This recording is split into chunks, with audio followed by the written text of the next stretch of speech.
what a beautiful piece of Americana too. Is that whole what your I guess grandfather was able to produce and harvest, and to fill that need, and from right there on the property. Yeah, what a great story.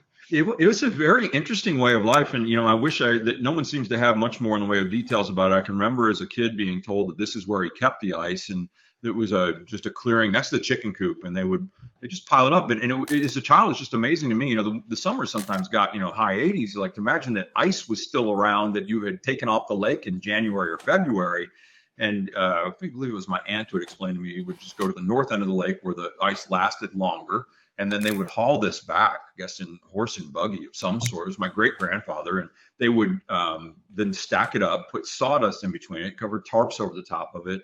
And they just chopped it up and brought it in and sold it to the hotels so that they had ice for drinks for the tourists.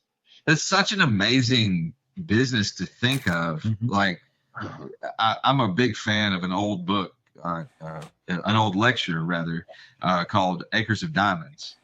And in that story, the whole point is that there's millions of dollars. There's industry everywhere. Everywhere you go, everything you do, everything you touch is connected to something that you could make yourself a millionaire out of.